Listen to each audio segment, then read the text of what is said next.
कबीरदास थे, बहुत अच्छे अच्छे दोहे लिखे हैं। देखो, कबीरा संगत साधु की, जो गंधी की बांस, जो कुछ गंधी दे नहीं तो भी बास सुबास। क्या मतलब हुआ इसका कि अच्छे साधुओं की संगत करो। मतलब अब यहाँ वो वाले साधु नहीं, पहले वाले साधु अलग होते हैं, है ना। पहले साधु अलग थे, अब साधु अलग हैं, सब स्वार्थी हैं। लेकिन यहाँ मतलब सज्जन पुरुषों का, अच्छे लोगों की संगत करने से अच्छी बातें सीखोगे। जैसे जो कुछ गंधी दे नहीं, जैसे जो इत्र बेचने वाला होता है, परफ्यूम बेचने वाला, तो उससे परफ्यूम लो या ना लो, अगर थोड़ी देर उसके पास बैठो तो क्या होगा, उसकी खुशबू जो है वो आपके पास भी आ जाएगी। आप दुकान में आओ परफ्यूम लेने तो क्या होगा, खरीद के भले नहीं लाओ, लेकिन आपके शरीर में थोड़ी स्मेल आ जाएगी, है ना। तो अच्छे लोगों के साथ बैठने से अच्छी बातें हम सीखने को मिलती हैं। इसी बात पे मैं तुम्हें एक स्टोरी सुनाता हूँ।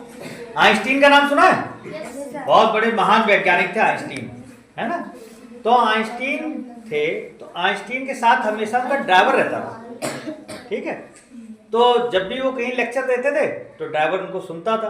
तैयारी करते थे, कहीं जाने से पहले गाड़ी में बैठ के तैयारी करते थे उसको कि आज लेक्चर बोलना, तो पढ़ रहे हैं, याद कर रहे हैं, पढ़ रहे हैं, तो वो हमेशा उनको सुनता रहता था। एक बार आइंस्टीन का ड्राइवर उनसे बोला कि सर एक बार मुझे भी मौका दो, मैं आपके सारे लेक्चर मैंने सुने और मुझे सारे लेक्चर याद हो गए, एक बार मुझको मौका दो, आपकी जगह मैं लेक्चर देना चाहता हूँ। तो आइंस्टीन ने कहा कि एक जगह आपकी कहीं ऐसी जगह चलेंगे जहाँ पे लोग मुझे नहीं जानते, क्योंकि पहले कोई सोशल मीडिया तो थी नहीं कि फोटो वीडियो आ जाएगी। तो बोले आपकी ऐसी जगह चलेंगे जहाँ पे कोई मुझे पहचानता नहीं होगा, वहाँ पे तुम लेक्चर दे देना और मैं तुम्हारा ड्राइवर बन के चलूंगा और तुम आइंस्टीन बन के चलना, मेरी जगह चलना। बोले ठीक है सर।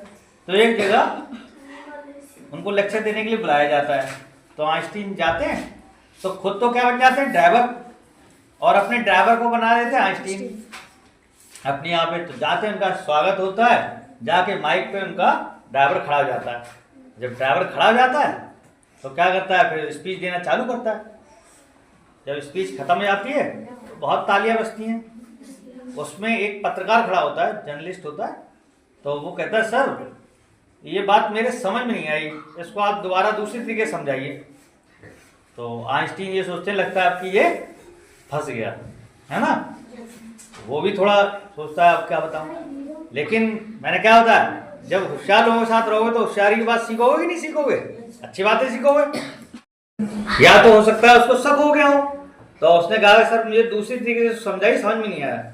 आइंस्टीन भी सामने खड़े थे, ड्राइवर की पोशाक पहने हुए। तो आइंस्टीन को भी लगा कि लगता है तो ये फंस गए, है ना। लेकिन वो भी आइंस्टीन का ड्राइवर था, तो उसने क्या बात तुम्हारे समझ में नहीं आई। बोले सर ये जो है, बोले इतनी जरा सी बात आपको समझ में नहीं आई।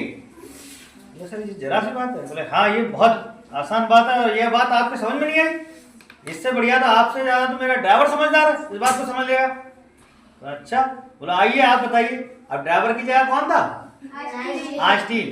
तो ड्राइवर की जगह आइंस्टीन, ड्राइवर बन के जो आइंस्टीन खड़े हुए थे, तो उन्हें अपने, वो तो खुद ही ड्राइवर था, उन्होंने आइंस्टीन की तरफ इशारा किया, आइए आप बताइए, इनको समझाइए। इतनी बात इनके समझ में नहीं आई। अब आइंस्टीन, अब तो खुद ही आइंस्टीन खड़े थे, उन्होंने सबको बताया, वो समझाया, समझ गए, सब लोग ताली बजाने लग गए। तो कहने का तात्पर्य यह है कि होशियार लोगों के साथ रहोगे तो होशियारों की बात सीखोगे, अच्छे लोगों के साथ रहोगे तो कैसी बातें सीखोगे, अच्छी बात सीखोगे, और गधों के साथ रहोगे तो गधों को वही चीज सीखोगे। तो जैसी हमारी संगत होगी हमारे ऊपर वैसा ही असर पड़ेगा, है ना। Yes sir. तो ताली बजाओ।